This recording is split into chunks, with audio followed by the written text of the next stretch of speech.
Bueno, bienvenidos a esta nueva edición de Baker Café que, como de costumbre, hoya peligrosamente lo polémico, lo que no se puede decir, lo que no se puede discutir. Pero bueno, esto es una charla de Baker Café. Esto es lo normal. Debemos hablar de todo, incluso de aquello que parezca una perogrullada. Por si acaso no es una perogrullada. ¿Quién sabe? Así que vamos con ello. ¿Los hombres son más violentos que las mujeres? Tema polémico, ¿eh? Vamos a abordar este tema con mucha tranquilidad porque es un tema muy espinoso. En primer lugar, quiero dejar constancia de una pequeña contradicción que se da a la hora de defender el aparente pacifismo de las mujeres. Por un lado, se quiere transmitir la idea, que ha sido recogida recientemente, de que la matria, por ejemplo, lo maternal, está más orientado al cuidado, más orientado al pacifismo, y que lo patriarcal es mucho más violento y menos cuidadoso, mucho más bruto. Sin embargo, paralelamente, no dejan de aparecer películas y series de televisión donde la protagonista es tan violenta y tan bruta y tan luchadora y tan fuerte como lo es un hombre. ¿En qué quedamos? ¿Queremos una matria o queremos una matria que en realidad es una patria, o lo queremos todo? Es decir, queremos todas las virtudes femeninas junto a todas las virtudes masculinas. Dejando esto a un lado, que obviamente es así porque, bueno, en fin, la cultura popular y los mensajes de chapa suelen ser muy contradictorios porque son muy superficiales, vamos a ir a la siguiente capa de la cebolla.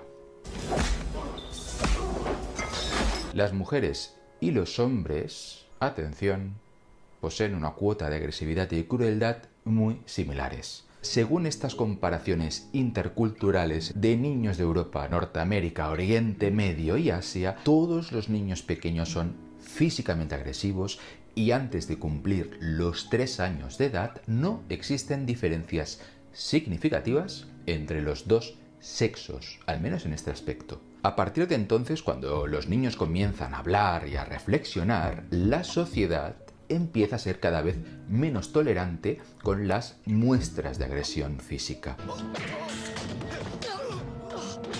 Una patada o un manotazo son duramente reprobados. A los niños se les ofrece la posibilidad del diálogo antes de llegar a las manos. Si el comportamiento agresivo persiste en la pubertad, este incluso se cataloga de patológico. Lo relevante es que esta reeducación de la innata tendencia a la violencia física es particularmente coercitiva en el sexo femenino. A las niñas no solo se les censura el empleo de la violencia física, también se les evita aprender a defenderse físicamente de una agresión. Las que deciden inscribirse en un curso de defensa personal o de artes marciales, por ejemplo, pueden ser perfectamente tachadas de machorras. Si contemplamos una reyerta entre adolescentes en YouTube, asistiremos a una muestra de arañazos, tirones de pelo, chillidos y una coreografía propia de gatas irritadas. Y eso que hablamos de adolescentes. Una mujer ya adulta, sobre todo una mujer de buena posición socioeconómica, jamás deberá tener una respuesta testosterónica.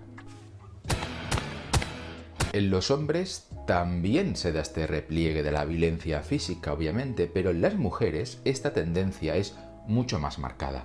¿Qué fue de aquella niña que era capaz de golpear con tanta bravura, ¿no?, al niño que se metía con ella? ¿Las mujeres dejan de ser violentas por condicionamientos bioquímicos, culturales o una mezcla de ambos?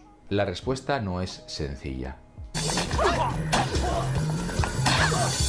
La cuestión fundamental es que la violencia femenina primigenia no se esfuma. Toda mujer esconde dentro de sí una especie de Charles Bronson, ese machote y bigotudo Charles Bronson, pero con el tiempo aprende a reconducir esta violencia explosiva a otras formas de expresión más civilinas. Empieza a recurrir a las palabras, que pueden ser más afiladas que una espada, y las mujeres se convierten entonces en expertas manipuladoras psicoemocionales. Por supuesto, los hombres también son muy duchos en el uso de estas armas, pero no siempre son capaces de expresarse de esta manera.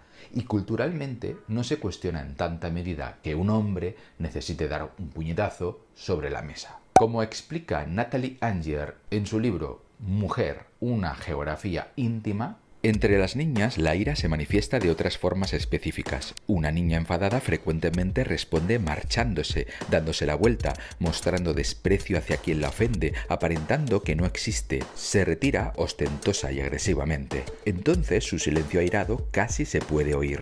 Entre los niños y niñas de 11 años, las niñas expresan su ira 3 veces más frecuentemente que los niños, con un desprecio jactancioso. Además, a esta edad, las niñas utilizan más que los niños un tipo de agresión denominado agresión indirecta. ¿Pero qué es la agresión indirecta? La agresión indirecta consiste básicamente en calumniar, en chismorrear, en difundir rumores malignos, en establecer estrategias y alianzas contra terceros que dejarían a Terminator patidifuso. En definitiva, la violencia masculina deja señales claras y evidentes en forma de hematomas. La femenina, por el contrario, provoca hematomas psicológicos, que son más profundos, pero también son más difíciles de detectar y de medir, y por lo tanto de castigar. Insisto en aclarar que tanto los hombres como las mujeres son duchos en el empleo de estas formas indirectas de agresión. Todos somos animales políticos, pero el caso de la mujer es especial, porque ella debe evitar los deslices físicos en mayor medida. En parte, eso obedece al mito de la adolescente sentimental, pues cuanto más se disuade a los jóvenes del uso de las formas directas de agresión y más se premia el carácter afable, mayor es la probabilidad de que las chicas cáusticas recurran a maquinaciones para obtener lo que quieren. En las culturas en que a las chicas se les permite ser chicas y decir en voz alta lo que piensan, su agresividad es más directa y verbal y menos indirecta que en las culturas en que se espera que las mujeres sean recatadas. En Polonia, por ejemplo, donde la mordacidad se valora positivamente en la mujer, las jóvenes se gastan bromas, no se pegan y no temen traiciones dentro del grupo. Entre las indias zapotecas de México, que están completamente subordinadas a los hombres, prevalece la agresión indirecta. Entre los Banitai de Papúa Nueva Guinea, una de las sociedades menos estratificadas y más igualitarias que conocen los antropólogos, en la que las mujeres hablan y actúan libremente y a veces recurren a los puños y a los pies para demostrar su cólera, no hay evidencia de un sesgo femenino en las actuaciones encubiertas. Así que, paradójicamente, cuantos más derechos adquieran las mujeres y mayor igualdad entre sexos exista, mayores ejemplos de agresión directa femenina se originarán. Tipo Wonder Woman y todas estas superheroínas. De modo que la conclusión que podemos extraer de estos estudios es que las mujeres se ven obligadas a ser más maquiavélicas que los hombres. Por el contrario, ignoro si la persecución sistemática por vía judicial y social de los agresores masculinos es el método más eficaz para eliminar esta lacra. Parece que el ideal se acerca más a conseguir que la violencia masculina directa sufra una censura y una represión social y cultural similar a la femenina. Es decir, quizás hacer menos películas de superhéroes y más de psicólogos, no lo sé. La violencia entonces no desaparecería, pero adoptaría otras formas para colarse por las fisuras del escrutinio social y legal. El problema entonces no parece tener una fácil solución. Si hay menos violencia física, entonces la violencia física se vuelve indirecta y viceversa. La violencia permanece. Entonces debemos encontrar la manera de castigar la hipócrita afabilidad tanto en hombres como en mujeres de la misma forma que se castiga un puñetazo. Hay que promover más películas protagonizadas por mujeres de armas tomar. Las mujeres creamos vínculos con otras mujeres y, sin embargo, nuestras mayores agresiones y nuestra hostilidad más temible pueden ir dirigidas contra las mujeres. Se habla de la guerra de sexos, pero es sorprendente que pocas veces dirigimos nuestros impulsos agresivos contra los hombres, los supuestos adversarios en esa guerra. No consideramos competidores a los hombres, ni siquiera ahora, en el mercado libre para todos, donde con frecuencia lo son. Es mucho más fácil ser competitiva con otra mujer, sentir nuestros nervios crisparse de ansiedad y tensión cuando otra mujer entra en nuestro campo visual. Vestimos a las mujeres de blanco como a las hadas o de negro como a la mafia. Las queremos a nuestro alrededor. Queremos estar solas entre los hombres. Los hombres dicen que envidian la profundidad de las amistades femeninas, la capacidad de las mujeres para comunicarse y entregarse mutuamente. Pero también les asombra la ferocidad de las amistades femeninas cuando se deshacen, la increíble intensidad de su odio y su resentimiento. En conclusión, los conflictos entre personas parecen inherentes a la sociedad. Cada uno entonces usará las armas que mejor maneja para salir victorioso. Ha ocurrido siempre y seguirá ocurriendo, ahora mucho menos que antes, a pesar de las alarmistas noticias con las que desayunamos cada mañana. Pero al menos sería bueno borrar algunos tópicos sexistas por el camino. Es la única pretensión de este humilde vídeo, de esta humilde charla. Mujeres y hombres son igualmente violentos, feroces y crueles. Tengamos eso en cuenta la próxima vez que revisemos las últimas cifras de agresiones asociadas a la violencia de género, así como vemos la última película de superhéroes. Bueno, me he trasladado a este frondoso bosque, a esta especie de jardín edénico primitivo instantáneamente. Y aquí estoy, corriendo por mi vida, conectando con mi espíritu más violento en mitad de la jungla, siendo perseguido por los Charlies, como si fuera Rambo. No, ahora en serio. Igualmente os estaréis preguntando, bueno, vale, sí, pero ¿verdad que las mujeres son menos violentas físicamente? ¿Acaso la violencia física no es peor que la violencia psicológica, que la violencia indirecta? Tal vez sea así, pero cuando hablamos de porcentajes tan bajos de violencia física, quizás deberíamos tener en cuenta que la violencia física en porcentajes bajos es importante también para desincentivar la violencia física y psicológica. Es decir, que la violencia psicológica quizás enquistaría un porcentaje de violencia latente mayor que el que resuelve los estallidos puntuales de violencia física. Para entrar más en este terreno, vamos a fijarnos en nuestros parientes más cercanos.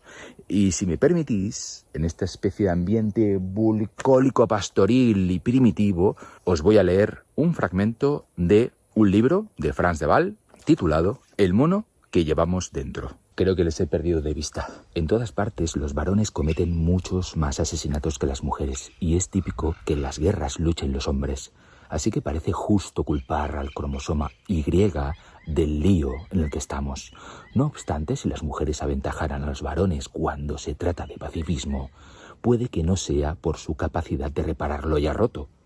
Aprecio la fuerza de las mujeres en la prevención del conflicto y su aversión a la violencia, pero no son necesariamente eficientes en la difusión de tensiones una vez han surgido.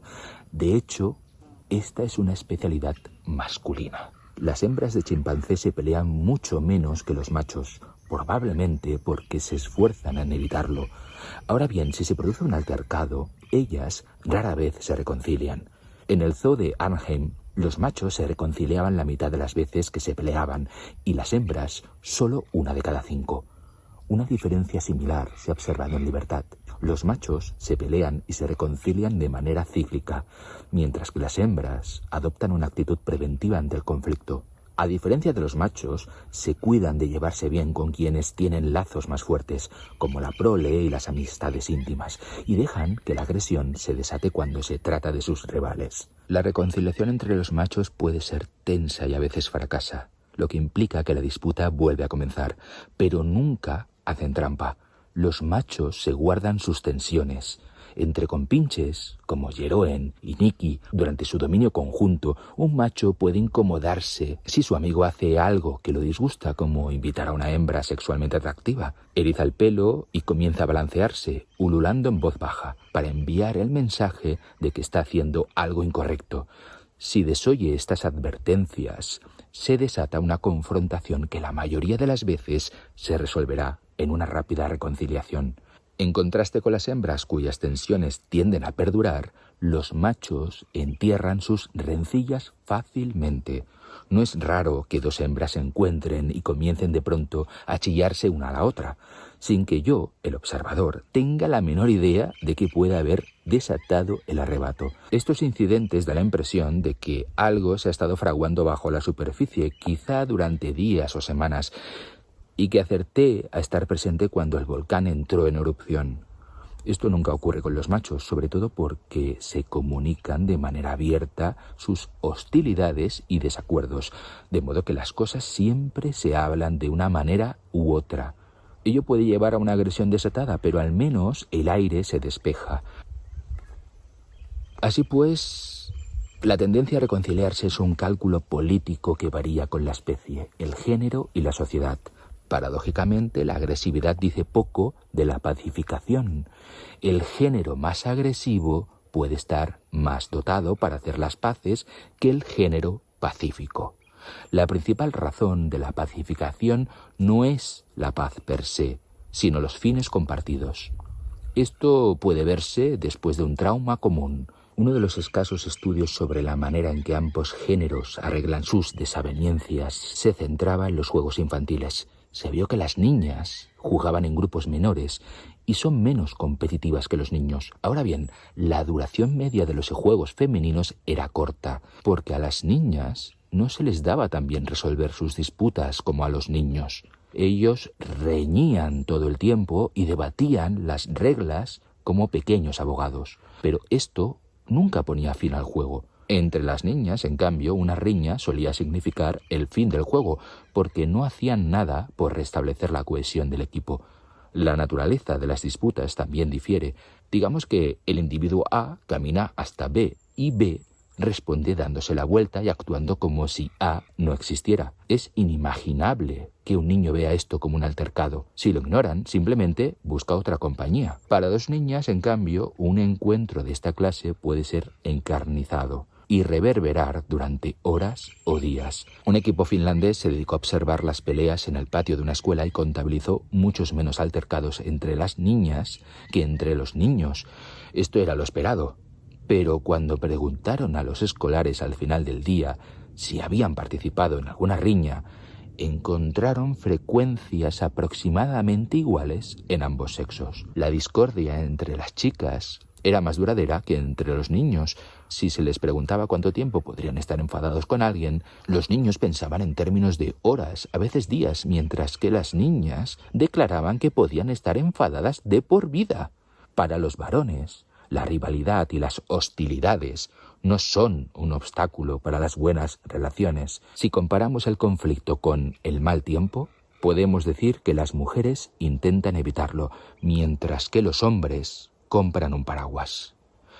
Las mujeres son mantenedoras de paz, los varones pacificadores. Bueno, y eso es todo. Ya estoy saliendo del bosque, vuelvo a la urbe, vuelvo a la civilización, esa especie de locus amoenus a nivel de homicidios, para recordaros que, en fin, los seres humanos somos especialmente pacíficos desde hace bastante tiempo. Así que no debemos preocuparnos tanto de estos arrebatos violentos, porque realmente hoy en día son casi marginales. Sí, siguen existiendo, pero bueno, forman parte de las dinámicas, ¿no?, de la convivencia. Así que yo no le daría mayor importancia de la que tiene, a pesar de que los medios de comunicación no dejan de amplificar el mensaje. Básicamente para que compremos periódicos y le demos clic a los titulares. Así que perded el cuidado, no hagáis caso, no os volváis paranoicos y recordad que la mayoría de las personas no quiere hacer daño a los demás, que en general somos cooperadores. Y bueno, sobre todo lo somos en ambientes, como digo, urbanitas, porque siempre en lo rural suelen haber más conflictos, a nivel porcentual, evidentemente. Así que, en fin, como conclusión, como corolario a este largo vídeo, podríamos decir que yo no sé si es mejor una patria o una matria, y seguramente ambos conceptos tengan, ambas posturas y ambos enfoques tengan sus pros y tengan sus contras. De lo que sí estoy seguro es que el actual enfoque, el supuesto enfoque masculino, el patriarcal, ha reducido el porcentaje de homicidios a unos niveles bajísimos. Tan bajos que, de hecho, en países como en España es muchísimo más probable morir suicidado que matado por alguien. Es decir, hay tan pocas personas dispuestas a agredirnos hasta matarnos que lo más probable es que nosotros mismos nos ataquemos hasta matarnos. Así que no tengáis miedo de los demás, tened miedo de vosotros mismos. Y esto lo ha conseguido el actual sistema. Quizás un sistema matriarcal consiga menos agresiones, o quizá no. O quizá consiga conflictos más largos, o quizá no. Pero plantearnos justamente ahora, cuando hemos conseguido estos niveles tan bajos de violencia, y justo ahora que hemos logrado que se produzca casi un milagro a nivel criminalístico, a nivel sociológico, en fin, a todos los niveles, uno se pregunta realmente a qué viene buscar una especie de cambio absoluto de paradigma o de enfoque para conseguir un paraíso en el actual paraíso. En fin, eso lo dejo para otro vídeo o para otra charla de café, con un poquito de alcohol incluso, diría yo. Hasta la próxima.